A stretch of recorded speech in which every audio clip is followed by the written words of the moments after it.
அங்க இறந்து கிடந்த எல்லாருமே நம்ம ஹீரோ தான் கொலை பண்ணிட்டாரு அப்படின்னு நினைச்சு அங்க வந்து 2 வில்லேஜர்ஸ் பார்த்து பயந்து ஓடி இருப்பாங்க. அடுத்து நம்ம ஹீரோவால ஈஸியா இந்த இடம் விட்டு வெளியே போக முடியாது. ஏன்னா ஆல்ரெடி நிறைய பேர் இவரை தேட ஆரம்பிச்சிட்டாங்க. சம்பந்தமே இல்லாம ஒரு பிரச்சனை மாட்டிக்கிட்டாரா, அதனால உன்னால மட்டும்தான் இந்த வில்லேஜ் விட்டு வெளியே போக முடியும் இப்போ அப்படின்னு சொல்லும்போது அதுக்கு அடுத்து கொஞ்ச நேரம் கழிச்சு நம்ம ஹீரோ தூங்கிட்டு இருக்கும்போது அவர்கிட்ட என்ன காணும், ஒரு பேப்பர் மட்டும் விட்டுட்டு போயிருக்கா. ஹோட்டல்ல தங்கி இருக்கிறதுக்கான காசு இதுல இருக்கு, நான் அந்த இடத்த விட்டு போயிட்டு வரேன் அப்படின்னு சொல்லி அந்த லெட்டர்ல எழுதிருக்கேன். இதுல இருந்து தனியா அனாட்சி நோக்கி போக ஆரம்பிக்கிறான். அப்படியே அந்த சீனங்க கட் பண்ணி அடுத்த நாள் காலையில ஒரு கடையில இருந்து ஷூட் குடிச்சிட்டு இருக்கும்போது இந்த கடையோட ஓனர் கையில ஒரு பேப்பர் வச்சுக்கிட்டு அதை பார்த்த பிறகு மேலே ஒரு மாதிரி பாத்துட்டு இருக்காரு. அவன் சாப்பிட்டதுக்கான பேமெண்ட் எல்லாம் வச்சுட்டு கிளம்ப ஆரம்பிச்சிருவா. அதுக்கடுத்து நோட்டீஸே பண்றான். என்னன்னு தெரியல, இந்த வில்லேஜ்ல எல்லாரும் ஒரு மாதிரி குறுகுறுன்னு பாக்க ஆரம்பிக்கிறாங்க. இவனும் என்னவா இருக்கும் அப்படின்னு சொல்லி யோசிச்சுக்கிட்டே நடந்து போயிட்டு இருக்கேன். ஒரு இடத்துல வச்சு ஒரு போஸ்டர் பாக்குற, அதை பார்த்ததும் அவன் கண்ண மொழியெல்லாம் பெதுங்க ஆரம்பிக்குது. ஏன்னா நம்ம ஹீரோவை சேர்த்து இவரோட தலைக்குமே பவுண்டி வச்சிருக்காங்க. ஹீரோ கூட எப்பவுமே சுத்திட்டு இருக்கிறனால இவன் மேலே ஒரு சஸ்பெக்ட் வச்சு இவரோட போட்டோ வரைஞ்சு வச்சிருக்காங்க. நான் ஆல்ரெடி ஒரு சீன் சொல்ல மறந்துட்டேன், கீச்சிருக்காங்க. அவனை காலையில என்ன பார்த்து ஒரு விஷயம் சொல்லிட்டு இருப்பான். அந்த பாதை வழியா தான் அனாட்சி இந்த வில்லேஜ் விட்டு கிராஸ் பண்ணி வெளியே போக போறான் அப்படின்னு ஒரு இன்ஃபர்மேஷன் கொடுக்க அந்த பாதையை ஃபாலோ பண்ணி இவனும் போயிட்டு இருக்கான். அடுத்த நாள் வந்து போன எபிசோட் ஒரு லேடி மீட் பண்ணிருப்பாங்க. அந்த லேடி மீட் பண்ணதுக்காக போறான். என்னோட போஸ்டர் எல்லாம் பாத்துருப்பாங்க. இருந்தாலும் உள்ள கூப்பிட்டு உட்கார வச்சு அவளுக்கு ஒரு காஃபி கொடுக்க அவங்க கிட்ட அவளோட பாஸ்ட் பத்தி சொல்றது மட்டும் இல்லாம நான் ஒருத்தர் ரிவெஞ்ச் வாங்கணும்னு நினைக்கிறேன், அதனால நான் இந்த வில்லேஜ் விட்டு வெளியே போய் ஆகணும் அந்த பாதை வழியா அப்படின்னு சொல்லி கேட்கும். அவங்களும் ஏதோ ஒரு சின்ன வில்லேஜ் இருக்கும் ரிவர் சைடு. ஒருத்தரோட நேம் சொல்லி அவங்க கிட்ட போய் ஹெல்ப் கேள்வி அவங்க அந்த வில்லேஜ் விட்டு வெளியே போறதுக்கு ஹெல்ப் பண்ணுவாங்க அப்படின்னு சொல்லி அனுப்பி வைக்க அந்த வில்லேஜுக்கு வந்து அந்த ஆளோட வீட்டையும் கண்டுபிடிச்சிட்டு அந்த வீட்டுக்கு முன்னாடி இருந்து அந்த பர்டிகுலரா அந்த பர்சனோட நேம் சொல்லி கூப்பிட உங்களை கூப்பிட்டு பேச ஆரம்பிக்கிறாரு. என்னமா ரொம்ப டயர்டா இருக்கு, ஏதாவது வேணுமா பிடிக்கும் அப்படின்னு சொல்லி கேட்கும்போது வந்ததுக்கான ரீசன் எல்லாம் சொல்றது மட்டும் இல்லாம நான் அதை கேட்டு விட்டு பாஸ் ஆகணும்னா எனக்கு வந்து பாஸ் தேவைப்படும். இந்த வில்லேஜோட ஒரு குடிமகனா இருந்தானா எனக்கு வந்து பாஸ் தேவைப்படாது, சோ என்ன வந்து கூட்டு போக முடியுமா அப்படின்னு சொல்லி கேட்கும்போது இல்லமா நாங்க இதை இப்ப பண்றது இல்ல அப்படின்னு சொல்ல அவன் கிட்ட ஒரு 20 காயின் எடுத்து வச்சுட்டு இதுக்கு மேல நான் என்ன வேணாலும் பண்றதுக்கு தயாரா இருக்கேன், என்ன மட்டும் வெளியே கூட்டு போங்க அப்படின்னு சொல்லிட்டு கேட்கும்போது இங்க பாருமா அவன் கிட்ட இருந்து இதுக்கு மேலே நாங்க காசு எடுக்கணும் அப்படிங்கிறதுக்காக இதை சொல்லல. நாங்க இப்ப இந்த தொழில பண்றது இல்லமா, உன்னே மாதிரி தான் ஒரு பொண்ணு போன வருஷம் வந்து நின்னா பொண்ணு ஒரு பிளாஸ்டிக் இந்த வில்லேஜுக்குள்ள வந்தவன் இப்போ அவளோட பேரண்ட்ஸை பாக்கணும் அப்படின்னு சொல்லிட்டு வந்து எங்கிட்ட நின்னா. அவளோட கதையை நாங்க கேட்டோம், ரொம்ப பாவமா இருந்தது. நாங்களும் அவளுக்கு ஹெல்ப் பண்ணோம் தான். அந்த கேட் கீசர்ஸ் கிட்ட இந்த பொண்ணு மாட்டது மட்டும் இல்லாம அந்த பொண்ணோட தலை எங்க கண்ணு முன்னாடி வெட்டி எடுத்தாங்கம்மா.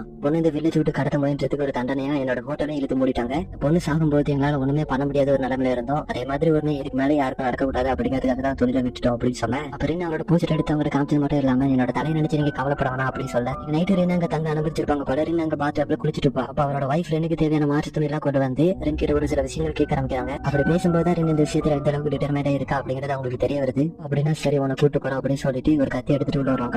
அதை பார்த்து என்ன பண்ண போறாங்களோ அப்படி வாய பழக்க அப்படின்னு சீனங்க கட் பண்றாங்க. அதனால காலையில அவர் என்ன கூப்பிட்டு வச்சு பேச ஆரம்பிக்கிறாரு. என்னன்னு தெரியல, அவ திடீர்னு உனக்கு ஹெல்ப் பண்ணலாம் அப்படின்னு சொன்னா சரி நீ தயார் தானே அப்படின்னு கிட்ட கேட்டுட்டு அடுத்து அவங்க அந்த கேட்டு நோக்கி கூட்டு போக ஆரம்பிக்கிறாரு. ஒரு பெரிய சுவர் அந்த வில்லேஜ் சுத்தி கேட்டு வச்சிருக்காங்க. இப்ப அதை கேட்டு பாஸ் பண்ணி போறதுக்கு முன்னாடி அவங்க 2 சோல்ஜர்ஸ் இருப்பாங்க.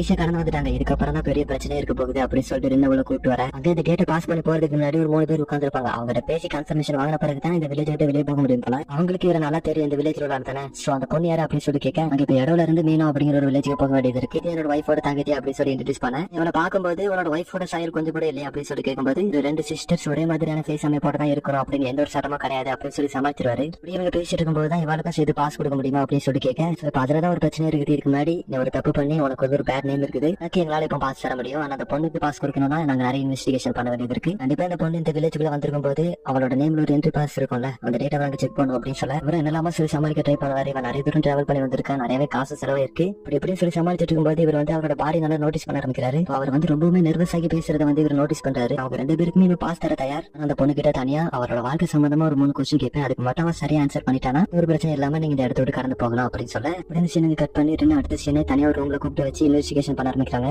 நான் உன்னை பத்தி தெரிஞ்சுக்கணும்னு ஆசைப்படுறேன், நீ எங்க இருந்துமா வர அப்படின்னு சொல்லி கேட்க இந்த இடத்துக்கு கூட்டு வந்தாருல அவர் உள்ள போந்து அதுக்கான ஆன்சர் எல்லாம் சொல்லலாம் அப்படின்னு சொல்லி ட்ரை பண்ணுவாரு. வந்து வாங்கிட்ட கொஸ்டின் கேட்கல ஏமா நீ சொல்ல அப்படின்னு சொல்லி கேட்கும்போது கேட்கிற கொஸ்டின் வந்து டாட்டான்னு பதில் சொல்ல ஆரம்பிக்கிறா. இவருக்கு வந்து ஆச்சரியமா இருக்கும். யாருக்கு ரெண்டு கூட்டு வந்தாருல அவருக்கு கிட்ட கொஸ்டின் கேட்கறதுல அவர்கிட்ட ஃபுல் டேட்டாவுமே இருக்கும். இவரோட பொண்டாட்டியோட தங்கச்சியோடது.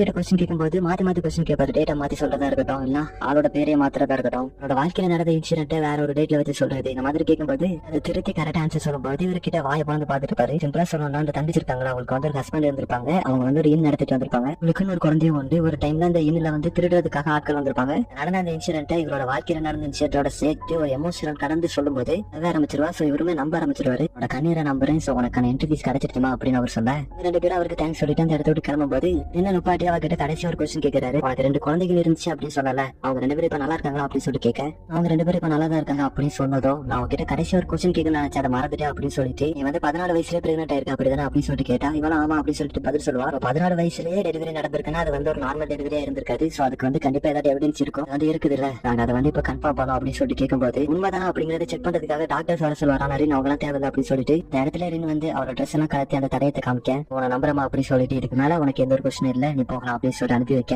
வெளியே வந்ததா வந்து என்ன நடந்துச்சு அப்படிங்கறது சொல்ல ஆரம்பிக்கிறா.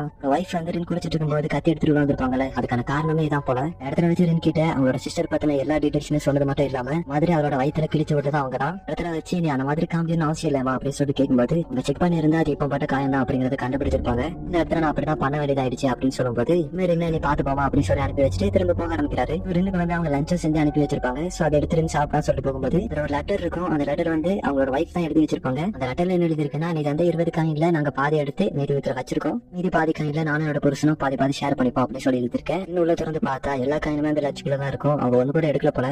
இதை பார்த்தது எனக்கு வந்து அழுகே வந்துடும். அதோட இந்த எபிசோட இந்த இடத்துல எண்ட் ஆகுது.